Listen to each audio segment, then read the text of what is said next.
latar belakang ya. Nah, ini juga penting ya. Setelah kita tahu kepentingan dari rumusan masalah, pernyataan masalah ya, ataupun rational of study, dua hal itu tidak akan mungkin bisa kita lakukan tanpa adanya latar belakang. Ya, jadi latar belakang inilah yang membantu kita untuk lebih jelas ya, lebih mengkristalisasi apa sih pernyataan masalah kita. Nah, latar belakang penelitian itu akan membahas rumusan masalah ya pastinya, alasan dan pertanyaan penelitian. Nah, jadi ada tiga hal nih ya, rumusan masalah, alasan dan juga pertanyaan ya. Dan ini diturunkan ya dari rumusan, kemudian diturunkan ke alasan dan kemudian diturunkan ke pertanyaan. Jadi ini sebagai guidance nanti yang harus kita jawab. Ini menghubungkan pengantar topik penelitian dengan memastikan aliran ide yang logis dan sistematis. Ya, dengan demikian ini akan membantu pembaca memahami alasan penulis ya dalam melakukan penelitian. Nah, apakah ada teori, konsep, istilah dan ide yang mungkin asing bagi audiens target yang mengharuskan untuk memberikan penjelasan tambahan atau konsep yang dipinjam dari disiplin ilmu lain yang juga mungkin asing bagi pembaca dan memerlukan penjelasan. Nah, ini juga bagian dari latar belakang ya supaya get in grasp ya, ataupun memastikan bahwa pembaca itu bisa satu pemahaman ya. Jadi dia tidak memahami secara berbeda. Karena bisa saja satu istilah itu dipahami berbeda ya. Contoh misalnya dalam konsep suatu negara mereka lebih mengenal istilah urban informatics, sementara yang lain mengenal smart city ya. Nah, dari sini bisa saja ketika kita katakan smart city anggapannya agak beda gitu dengan yang lain gitu. Misalnya dia menganggap smart city ini ya berarti artificial intelligence yang otomatis atau yang menyeluruh ada di negara tersebut atau di daerah tersebut atau lokasi tersebut.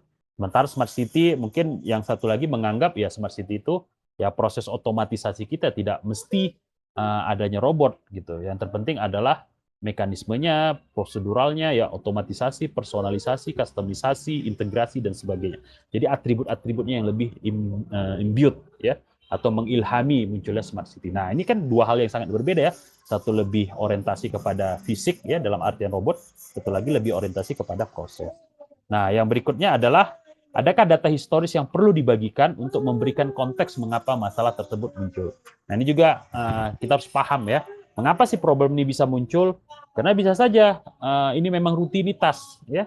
Jadi ya percuma aja kita cari solusinya. Pasti dalam beberapa dekade, dalam beberapa tahun solusi itu akan obsolete ya karena ada masalah yang baru, ada masalah yang baru, ada masalah yang baru. Nah, kalau seperti itu ya berarti kan kita harus paham ya gimana caranya. Jadi kita tidak memberikan solusi yang sifatnya one shot, tapi solusi yang juga punya sifat melingkar atau iteratif seperti layaknya masalahnya. Jadi kita bisa menyesuaikan dengan karakter masalah ini setelah kita tahu data historisnya. Oke, berikutnya adalah pembahasan tentang pendahuluan ya. Jadi di sini harus dipahami ya bahwa pendahuluan itu berbeda ya dengan latar belakang. Nah, pendahuluan itu berisi data awal tentang topik penelitian yang kemungkinan besar akan dibaca oleh pembaca.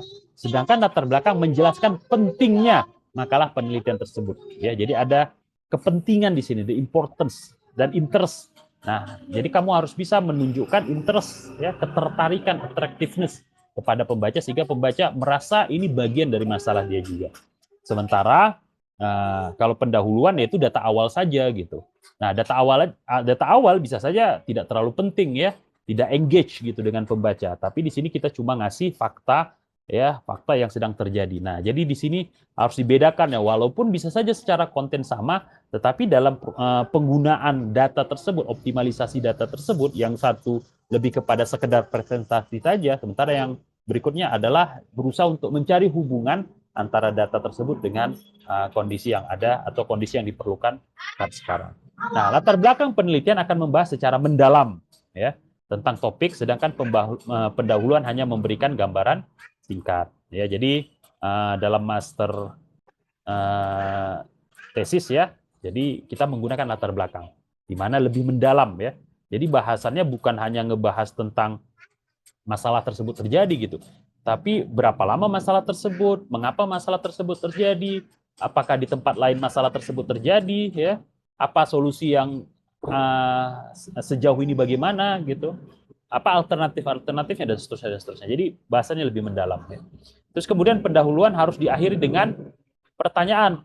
ya, maksud dan tujuan penelitian. Nah, di sini yang membedakan ya. Jadi kalau pendahuluan dia cuma langsung ke pertanyaan. Ya, ini biasanya di S1. Jadi langsung bertanya saja gitu. Terus maksudnya ngapain ini dan tujuannya apa? Nah, sedangkan dalam latar belakang tidak boleh, kecuali dalam beberapa kasus di mana latar belakang ada diintegrasikan ke dalam pendahuluan. Kenapa? Karena dalam latar belakang kita fokus kepada rumusan masalah. Jadi ada proses perumusannya, ya, dan kemudian dari situ ada rational of study-nya, pembenaran penelitian tersebut. Ya, boleh saja nanti lebih luas ya, dengan menambahkan ada pertanyaan, ada maksud, ada tujuan penelitian.